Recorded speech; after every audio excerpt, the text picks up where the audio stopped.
장천호는 집에 들어와서야 겨우 숨을 크게 내쉬었다. 집으로 오는 길도 똑바로 오지 않고 빙 돌았다. 한참을 돌아서 서너 번이나 뒤를 확인하고 집으로 향했다. 다행히 수상한 느낌은 들지 않았다. 어린 놈이 왜 세상 다 산 늙은이처럼 한숨을 쉬는 게냐? 문호인이 주름 가득한 눈꺼풀 사이로 장천훈을 바라보며 물었다. 그럴 일이 있어요. 할아버지는 모르셔도 돼요. 평상시라면 문호인도 더 묻지 않았을 것이다. 그는 본래 말이 거의 없기도 했고 세상사에 아무런 관심도 없는 사람처럼 행동했다. 고집센 어린 놈과 말다툼하는 것도 즐기지 않았고. 문호인, 정말 그 이름과 어울렸다. 그런데 오늘은 조금 달랐다. 무슨 일이라도 있었던 거냐? 모르셔도 된다니까요. 말해봐. 혹시 늙은이가 아는 일일지도 모르니까. 정말 안 그래도 지금 마음이 뒤죽박죽인데 할아버지까지 왜 그러세요? 꼭 귀신이라도 만난 놈처럼 보여서 그런다. 짜증을 내던 장천호는 그 말에 멈칫했다. 제가 정말 그렇게 보여요? 사람은 굳이 말로 안 해도 감정이 드러나는 법이지. 내 놈 눈에 다 쓰여 있어. 장천호는 어깨를 으쓱하고 일단 탁자에 있는 주전자에서 물을 한 잔 따라 마셨다. 그러고는 투박한 의자에 털썩 앉아서 문호인을 바라보았다. 사람이 많이 죽었어요. 그러니 할아버지도 며칠 동안은 밖에 나가지 마세요. 사람이 죽어? 왜? 뒷골목 양아치들끼리 싸우기라도 한 거냐? 참나. 그렇게 말하면 저도 양아치라는 말이 되잖아요. 그럼 아니냐? 에이, 그래도 흑도무사 그렇게 말해도 되잖아요. 그래봐야 그놈이 그놈이지. 듣기 싫으면 마세요. 장천훈이 빽소리를 지르고 자리에서 일어나자 문호인이 고집을 굳혔다. 알았다. 앞으로는 가려서 부르마. 다른 놈들은 양아치, 너는 흑도무사. 하여간 노인네가 고집은. 근데 양아치들이 왜 싸운 거냐? 흑도무사. 문호인의 괴상한 호칭에 장천호는 피식 실소를 지었다. 정말 못 말린다니까. 고개를 설레설레 저은 그는 나직한 목소리로 오늘 일을 말해주었다. 양아치들끼리 싸운 게 아니에요. 누군가에게 일방적으로 죽은 거죠. 아마 어젯밤 늦게부터.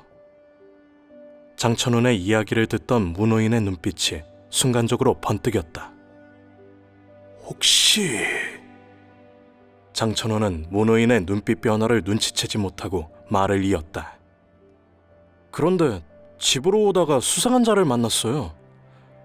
진짜 독사 같은 눈빛을 지닌 자였는데. 장천호는 독사 눈을 한 장안에 대해서 세세히 표현했다. 문호인에게라도 이야기를 하면서 당시에 오싹했던 마음을 풀고 싶었다. 문호인은 묵묵히 듣기만 했다. 기광이 번뜩였던 그의 눈빛은 깊게 가라앉아서 깊이를 알 수 없는 진흙구덩이 같았다. 정말 무서운 자였어요. 사람을 죽이면서도 눈 하나 깜짝하지 않을 자 같았다니까요. 그래서 할아버지에게 밖으로 나가지 말라고 한 거예요. 아셨죠? 문호인은 느릿하니 고개만 끄덕였다. 어쩐지 어젯밤 이상한 느낌이 든다 했더니. 그날 밤 자시 무렵 나무 침상 위에서 인형 하나가 스르르 몸을 일으켰다. 문호인이었다. 문호인은 바로 옆 침상의 장천훈을 물끄러미 바라보았다. 코앞에 손가락도 보이지 않는 어둠 속인데도 마치 모든 사물을 다 보는 것처럼 느껴지는 눈빛이었다.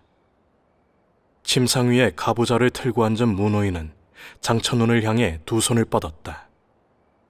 어둠이 물결처럼 출렁거리는가 싶더니 어둠보다 더 짙은 기이한 뭔가가 장심에서 흘러나왔다. 그 기운은 곧 넓게 퍼지면서 장천훈을 뒤덮었다. 무척 피곤한 듯 장천훈은 자신에게 무슨 일이 벌어지는 줄도 모르고 코를 골았다. 아무것도 알려주지 않는 것을 아쉬워하지 마라, 운하야. 아는 순간 너는 죽음의 문턱에 한 발 디딘 셈이 되느니라.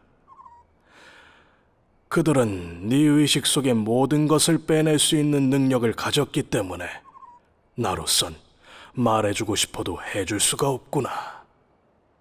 하지만 장천훈도 언젠가는 알게 될 것이다. 그의 의식 저 너머에 무엇이 잠들어 있는지. 언젠가 그것의 봉인이 풀리는 날, 세상은 자신이 덧없이 사라지지 않았다는 걸 알게 되리라. 2장. 진짜 문호인이야.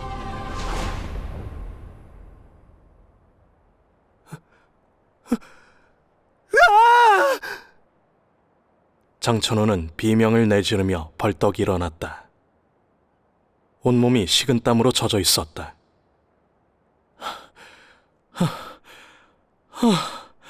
제기랄, 또 죽었군. 오늘도 어제와 비슷하게 엄청난 격전을 벌였다. 어제보다는 조금 더 오래 버텼지만 결국은 심장에 일장을 얻어맞고 절벽 밑으로 떨어졌다. 그래도 팔이 잘리거나 심장에 구멍은 나지 않아서 어제보다는 기분이 훨씬 나았다. 지미, 다음에는 나 혼자 죽을 게 아니라 한 놈 정도는 물귀신처럼 물고 늘어져야겠어. 각오를 다지며 소매로 이마의 땀을 닦아내던 그는 뭔가 이상함을 느끼고 고개를 돌렸다. 당연히 침상 위에 자고 있어야 할 문호인이 보이지 않았다. 처음 있는 일이었다. 아침부터 어딜 가신 거야? 할아버지, 밖에 계세요? 문호인을 불러보았다. 그러나 한참을 기다려도 대답이 들리지 않았다. 혹시 밤에 밖으로 나간 거 아니야? 후다닥 침상에서 내려온 그는 집을 박차고 나갔다. 하늘에 구름이 잔뜩 끼어서 금방이라도 비가 쏟아질 것 같은 날씨였다. 한참 동안 돌아다니며 인근을 살펴봤지만 문호인은 어디에서도 보이지 않았다. 뭐야? 어딜 가신 거야? 도대체 몸도 성치 않은 노인네가 어딜 가신 걸까? 지금까지 이런 적이 없었는데. 문득 불안한 느낌이 들었다. 장천호는 세차게 문을 열고 집 안으로 들어가서 문호인의 침상 주위를 살펴보았다. 2달 전에 사준 신발이 보이지 않았다. 신발이 떨어져서 발가락이 나온 걸 보고는 큰맘 먹고 새 신발을 사주었다. 그랬더니 집 근처만 오가는데 무슨 새 신발이 필요하냐며 헌신발만 신고 다니던 문호인이었다. 그런데 헌신발도 새 신발도 없었다. 설마 떠난 것은 아니지? 그렇지? 할아버지, 진짜로 떠난 것은 아니지? 다시 밖으로 나간 그는 손을 입에 대고 큰 소리로 불러보았다. 할아버지! 어디 계세요? 할아버지! 좌우를 향해 불러보았지만 바람 소리만이 휑하니 그의 곁을 스쳐갔다.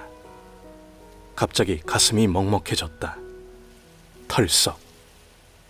문 앞에 주저앉은 그는 무릎에 얼굴을 묻었다. 그동안 정말 귀찮았다. 밥 해줘야지, 가끔 빨래도 해줘야지. 대체 이게 무슨 짓인가 싶었다. 어쩌다 구해줘서 애물단지를 떠맡은 것인지 매몰차게 대하지 못한 자신이 한심하기만 했다. 그런데 막상 사라졌다는 생각이 들자 오래전 아버지를 떠나보낼 때처럼 가슴이 먹먹해서 눈물을 참을 수가 없었다. 지미, 다시는 울지 않겠다고 맹세했는데. 눈물을 소매로 쓱쓱 닦아낸 그는 다시 고개를 무릎에 쳐박았다. 돌아오면 잘해줄 수도 있는데 바보같이 왜 가? 그렇게 얼마나 지났을까? 온몸의 솜털이 곤두서는 섬뜩한 느낌이 다가오는가 싶더니 싸늘한 목소리가 들렸다. 어제 그 꼬마군. 장천호는 침을 꿀꺽 삼키고 천천히 고개를 쳐들었다. 독사 같은 눈을 가진 장한이 자신을 빤히 쳐다보고 있었다. 눈빛이 얼마나 싸늘한지 문호인으로 인한 슬픔조차 잠시 잊을 정도였다. 무슨 일인가요? 이름이 장천훈 맞지? 가명을 댔는데 어느새 자신의 이름을 알아낸 것 같다. 예, 맞는데요. 집이 강가에서 멀지 않군. 이 정도면 먼 편이죠. 저기 있는 집은 강 바로 옆에 있잖아요. 강에서 장천훈의 집까지는 20여 장밖에 되지 않았다. 그리고 그 사이에는 집이 없었다. 일대에서는 가장 강과 가까웠다. 나는 말장난을 좋아하지 않는다. 내가 봐도 그럴 것 같아. 아마 말보다 등 뒤에 칼을 많이 쓰겠지.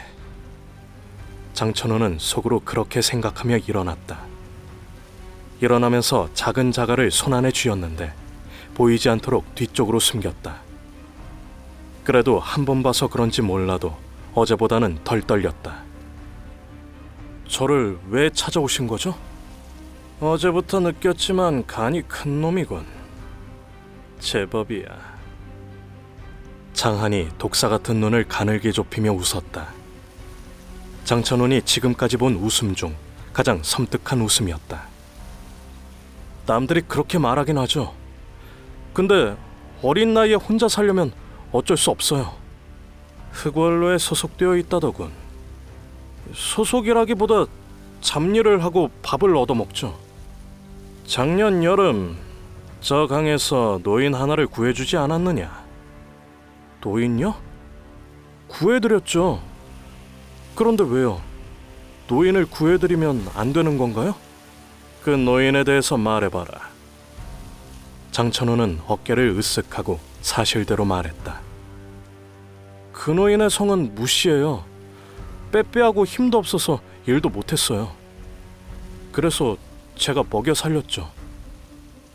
장한은 티끌 하나만큼의 거짓말만 있어도 잡아내겠다는 듯 눈 한 번 깜빡이지 않았다. 하지만 그는 장천훈에게서 아무것도 찾아낼 수 없었다.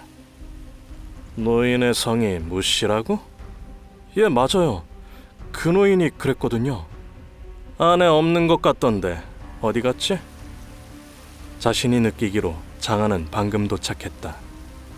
그런데 집안에 사람이 없다는 것을 알고 있는 눈치다. 그래서 더 두려운 자였다. 귀신 같네 정말. 어제 떠나셨어요. 그동안 기억을 잃어버려서 집이 어딘지 모르신다고 그랬는데 며칠 전부터 기억이 조금씩 돌아왔나 봐요. 거짓말이면 처참하게 죽을 거다. 그러니 사실대로 말해라. 저는 아저씨에게 거짓말을 할 이유가 없어요. 장안의 독사 같은 눈빛에 살기가 돌았다. 정말 뻔뻔한 놈이었다. 어제도 이름과 집의 위치를 거짓으로 알려주지 않았던가. 네가 지금 나를 놀리겠다는 거냐? 저는 아저씨를 놀릴 이유가 없어요. 혹시 어제 제가 말해준 이름 때문에 그러신가요? 그렇다면 오해예요. 제 본래 이름은 장훈이죠. 그런데 이름 가운데 천자가 들어가면 멋있을 것 같아서 바꾼 것뿐이에요. 너무나 태연한 장천훈의 말에 장한도 헷갈렸다. 어지간한 고수도 자신의 눈빛이 마주치면 두려움을 느낀다. 게다가 자신의 눈을 속이고 거짓말을 할 수 있는 자는 이 세상에 많지 않다. 하물며 16살 어린아이가 자신의 눈을 속인다? 그거야말로 자신의 능력에 대한 모욕이었다. 어쨌든 앞에 있는 꼬마는 지금까지 사실을 말했든 아니면 거짓말의 천재든 둘 중 하나였다. 더 이상의 대화는 필요 없겠군. 대화를 한 것은 좀 더 편하고 빠르게 알아내려고 한 것뿐. 말로써 진실을 알아내는 것은 그 정도면 되었다. 내가 원하는 것을 알고 있으면 살 수 있을 것이다. 그러니 기억을 최대한 되살려서 내가 알고자 하는 것을 말하도록 해라. 고저없는 싸늘한 목소리와 함께 장안의 몸이 바닥을 미끄러지듯 앞으로 나아갔다. 두 사람 사이의 거리가 순식간에 줄어들자 장안이 손가락을 구부려서 장천훈을 향해 뻗었다. 그때 장천훈이 피하려는 것처럼 몸을 뒤틀었다. 그 직후 획 몸을 돌리면서 팔을 휘둘렀다. 장한은 장천훈이 주먹을 휘두르는 거라 생각했다. 흑월로에서 똘마니 짓을 한다더니 주먹 좀 쓰는 모양이었다. 참으로 가소로운 짓이다. 일개 흑도의 꼬마가 자신에게 주먹을 휘두르다니. 바로 그 순간 그는 뭔가가 날아오는 것을 본능적으로 느끼고 손을 들어 막았다. 팍! 오리알 만한 조약돌이 왼쪽 눈으로 날아오다가 그야말로 간발의 차이로 손바닥에 막혔다. 하지만 날아든 돌은 하나가 아니었다. 또 다른 돌 하나가 오른쪽 눈두덩에 정통으로 꽂혔다.